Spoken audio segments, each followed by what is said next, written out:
Noémie Montagne a été la compagne de Dieudonné, père de 4 de ses enfants, durant 15 ans. Pour la première fois, elle se livre sur leur quotidien, elle qui se dit sous emprise, et victime de violences psychologiques, au sein d'une organisation sectaire. Un témoignage fort aux Parisiens. 15 ans, si est-il le temps que Noémie Montagne a partagé la vie de Dieudonné. Ancienne compagne de l'humoriste, elle a eu avec lui 4 enfants et a décidé pour la première fois de parler des coulisses d'une vie sous emprise, entre violences psychologiques et organisation sectaire, dans les colonnes du Parisien, de vendredi 2 juin. Des révélations déjà faites à la gendarmerie dans le cadre de 2 plaintes, enregistrées le 25 octobre 2022 et le 3 février 2023 contre ce dernier.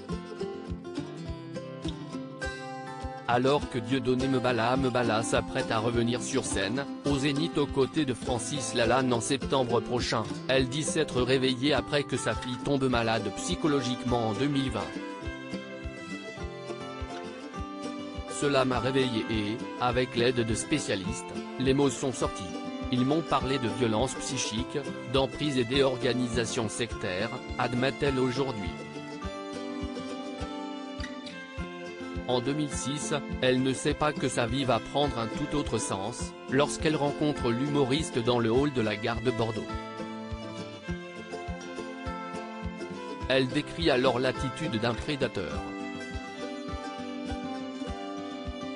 On s'est croisé, il a fait demi-tour et s'est placé devant moi.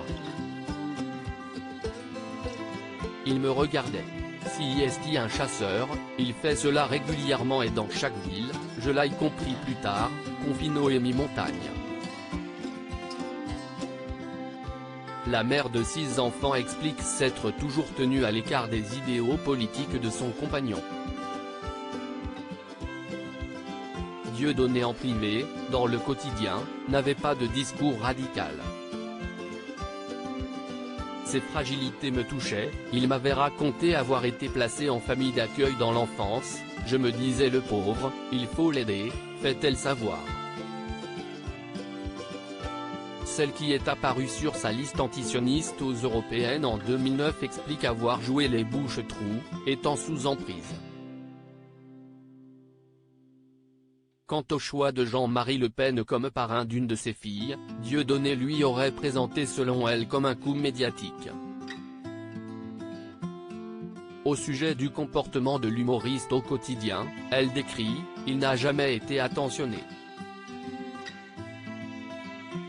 Je le servais, j'avais l'impression d'être importante, suivant les tâches que je devais accomplir et le soir, il y avait toujours du champagne, pour créer une ambiance artificielle de fête. » Dieudonné n'est pas drôle dans la vie. Il ne parle que de ses projets, et selon l'interlocuteur il change du tout au tout. Suite aux nombreuses humiliations qu'il lui a fait subir, elle se dit détruite à petit feu.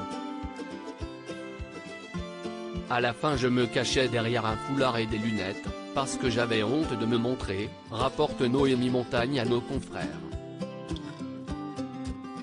Elle a songé à le quitter plus d'une fois mais n'a pas réussi, notamment en 2010. Il m'a suivi en voiture, il m'empêchait de dormir. Une nuit il s'est mis à jouer du piano pour réveiller tous les enfants. Je me souviens d'avoir regardé la fenêtre, j'avais envie de sauter, rapporte-t-elle. Ce soir-là, elle appelle les gendarmes, mais rien ne se passe comme elle l'espérait, quand ils sont arrivés, tout le monde était réveillé, j'avais le petit dernier dans les bras.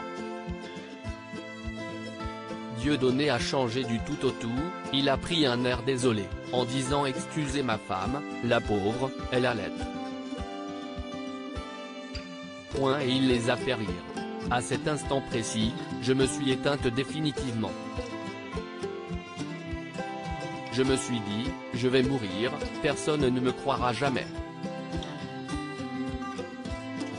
Aujourd'hui, celle qui a travaillé pour Dieudonné dans sa boîte de production, déjà en redressement, et qui a été condamnée en correctionnelle à 18 mois de prison avec sursis pour des délits financiers et fraude fiscale, et Dieudonné à 3 ans donc de ferme, est allé au-devant du fisc qui espère pouvoir solder les comptes et payer les 250 000 € que je dois à l'État. Et surtout ne plus rien avoir à voir avec Dieudonné.